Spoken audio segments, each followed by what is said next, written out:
नमस्कार, तपाईँले स्वागत छ उज्यालो पोखरा अनलाइन खबर त्यसै गरी राजधानी टेलिभिजनमा एक साथ। धन्यवाद, नमस्कार। आज तपाईँहरू प्रेस मिटिङ गर्नुको कारण के होला? यो हामीले चाहिँ किन गरेको भन्दाखेरि तपाईँलाई 79 सालमा पनि मैले प्रत्याशी तपाईँको रसपाबाट त्यतिखेर पनि मैले सही सत्यको बाटोमा मैले सबैलाई देखाएँ कि हामी सही सत्यतर्फ लाग्नुपर्छ, गलततर्फ लाग्नु हुँदैन र यदि भ्रष्टाचार गलतलाई अहिले पनि हामीले समर्थन गर्दैनौँ। त्यही भएर मैले चाहिँ जनतामा के जनाउन चाहन्छु, हिजो पनि म सही ठाउँमा थिएँ, आज पनि सही ठाउँमा छु। भ्रष्टाचार दलाल यो ठगहरूलाई जुन आइरहेछ नि घुसपेटियाहरूलाई हामीले जनताहरूले मान्दैनौँ भनेर यो सन्देश दिन चाहिरहेको छु भनेर मैले सम्पूर्णलाई जानकारी दिन्छु। 79 तपाईँ राष्ट्रसभाबाट हुनुहुन्छ र अहिले जनमतमा आउनुको कारण के होला? किनकि अहिले तपाईँलाई पार्टीले तपाईँलाई अहिले सबै गलत मान्छेलाई टिकट दिएछ कि राम्रो मान्छे कोही छैन। नराम्रो हुनको कारणले गर्दाखेरि उहाँलाई हामीले सहयोग नगरेको खास गरी किनकि जनताले राम्रो मान्छेको खोजिसके। जहिले पनि जनता ठगिएको छ कि कति एउटै जनतालाई ठग्ने हो पटक पटक भनेर हुँदैन नि त। पार्टी राम्रो हुँदैमा व्यक्ति राम्रो हुनु पर्यो नि त। व्यक्ति त यहाँ सबै खराब पठा छ। अनि खराब व्यक्तिले चुनाव जितेर गएपछि के हुन्छ? काङ्ग्रेस एमाले माओवादीलाई खराब भनेर मात्र हुँदैन कि त्योभन्दा नि खराब मान्छे अहिलेको आएको तपाईँको रसभाको क्यान्डिडेटहरू छ अहिले भनेपछि विचार गर्नुहोस्। अहिले तपाईँ भन्नुहुन्छ राष्ट्रसभाबाट प्रायः जसो सब खराबै व्यक्तिहरू छन्। हजुर। अनि त्यसपछि देशभरि नै घन्टीको लहर छ। अनि त्यसपछि तपाईँले भन्नुहुन्छ राष्ट्रसभा खराब छ भनेपछि कसरी भयो त्यसो भए? तपाईँले यो गुमराह बनाउँदैछ क्या जनतालाई तपाईँलाई। किनकि ल राम्रो माने बालेनजी छ, बालेनजी जित्न जरुरी छ नि त। ल बालेनलाई गएर जिताउनु त झापा लाग्नु पऱ्यो नि, उहाँ जिताउनु पऱ्यो होइन। र एउटा कुरो पार्टीको अब तपाईँले नारामा बालेनजीलाई भन्न लगाएर हुटिङ लाउँदै म तपाईँलाई जसलाई खराब व्यक्तिलाई पनि टिकट दिँदै हुन्छ भने यो पार्टीको दाग लाग्छ लाग्दैन? पार्टीलाई के सोच्नुहुन्छ तपाईँ विचार गर्नुहोस्। अनि काङ्ग्रेस एमालेलाई मात्र खराब भनेर हुन्छ? अब ठिक छ, त्यसो भए तपाईँको भनाइअनुसारले राष्ट्रसभा खराब छ भने जनमतको पनि त विभिन्न लालचना लागेको छ सामाजिक सञ्जालमा। आफन्तहरूलाई नातादारहरूलाई यो दिएको छ भनेर विभिन्न पदहरू। यसलाई फेरि तपाईँले के भन्नुहुन्छ? होइन, म त भन्छु काङ्ग्रेस एमाले माओवादी कुनै होस् राम्रो उम्मेदवार सबैको आओस् न, हामी उसलाई समर्थन गर्ने हो कि पार्टीलाई गर्ने होइन नि त। हामीले यहाँ त हामीले त्यो व्यक्ति विशेषलाई गरेको नि त। त्यो भूगोल हेरेर जानुहोस्, भूगोलको हिसाबले यहाँको मान्छे हुनु पऱ्यो, उहाँलाई माया हुन्छ, एउटा प्रेम हुन्छ, आफ्नो घर कतैले भत्काउँछ भने कति पीडा पर्छ तपाईँले हेर्नु भयो होला नि। त्यस्तो यहाँको मान्छे चाहियो कि बाहिरको मान्छेले त हामीले स्वीकार्दैन नि त त्यो कुरो। पार्टीभन्दा पनि तपाईँ व्यक्तिले समर्थन गर्नुहुन्छ? हो, व्यक्तिलाई समर्थन गरेँ मैले, पार्टीलाई गरेँ होइन। उहाँ राम्रो व्यक्ति हुनुहुन्छ, एउटा राम्रो छविको व्यक्ति हुनुहुन्छ भनेर मैले गरेको। तपाईँलाई फर्स्टचोटि चुनावमा लड्दै हुनुहुन्छ, न अहिलेसम्म प्रतिनिधि भएको छ, न उहाँलाई कुनै तपाईँलाई अहिलेसम्म कानुनी प्रक्रिया गैर कानुनी काम गर्नु भएको छ, न उहाँले केही भ्रष्टाचार गर्नु भएको छ, न गलत सुशासनको कुरा केही गर्नु भएको छ। अनि उहाँलाई समर्थक हाम्रो गर्ने एउटा दायित्व हो र यहाँको जनताले उहाँ जस्तो युवालाई खोजेर मैले उहाँलाई जानी सहयोग गरेँ। त्यसो भए अब यो क्षेत्रबाट अब जनमतले राम्रो क्यान्डिडेट चुनिएको छ र योपल्ट जनताले चाहेको जस्तो विकास समृद्धि बढ्नेछ अगाडि पुरै बढ्नेछ। जनतासँग म निम्रता हात जोडेर भन्न चाहन्छु दौसाउँलाई के भन्दाखेरि यो चोटि तपाईँले हामीले भोट दिने लायकको जम्मा एकजना मात्र उम्मेदवार हुनुहुन्छ भनेर उहाँलाई हामीले विजय गराउनुपर्छ र उहाँ जस्तो युवा छवि र युवा नेतृत्व जुन हामी खोजिरहेको छौँ, जुन लहर चलेछ उहाँलाई जिताउने हो कि एउटै कुरो, उहाँ जस्तो व्यक्तिलाई। धन्यवाद छ सर। हजुर, थ्याङ्क यू। स्वागत छ। नमस्कार। हजुरको शुभ नाम? मेरो नाम अजित कुमार मण्डल हो। मेरो घर लालबन्दी नगरपालिका 11 नम्बर वार्डमा हो। म 2079 सालको चुनावमा प्रदेश सभा सदस्यको उम्मेदवारी पनि दिएको थिएँ क्षेत्र नम्बर 1 को खबाट र त्यति बेला मैले 3990 मत पनि प्राप्त गरेको थिएँ यसै जनमत पार्टीबाट। र त्यति बेला हाम्रो जनमत पार्टीको सङ्गठन त्यति राम्रो विस्तार पनि थिएन र आजको दिनमा हाम्रो जनमत पार्टीको सङ्गठन पर्याप्त मात्रामा विस्तार छन् र हाम्रो पार्टीमा हाम्रा साथी 79 को चुनावमा तपाईँको सङ्घीय चुनाव पनि उम्मेदवारी दिनुभएको थियो राष्ट्रसभा पार्टीबाट। उहाँले पनि धेरै सामान्य मत प्राप्त गर्नुभयो र आज आएर उहाँले हाम्रो पार्टीलाई जुन समर्थन साथ सहयोगको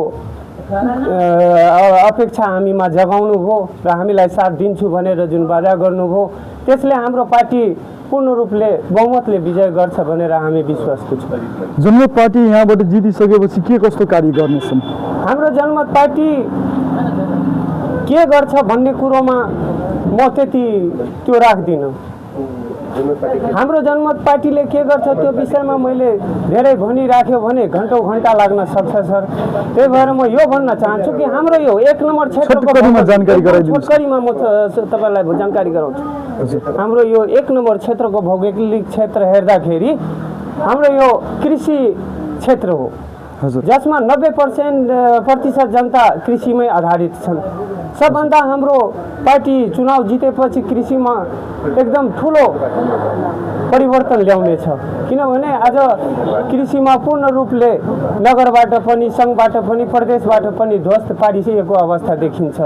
जनताको पहुँचमा पाउनुपर्ने सेवाहरू एउटै उपलब्ध भइराखेको छैन। साधारण बीज बिजनदेखि लिएर ढेँडो खाद मल यताउता केही पनि पाइराखेको छैन। न त बजारीकरण छ, न मकैको सुकाउने ठाउँ छ।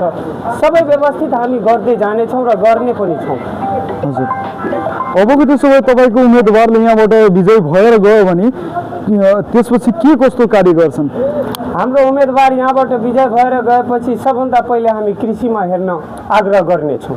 शिक्षाको अवस्था के कस्तो रहेको शिक्षाको अवस्था यहाँ यो छ सर, म यो भन्न चाहन्छु, हामी तपाईँ मध्य प्रदेशमा बस्ने जनता हौँ।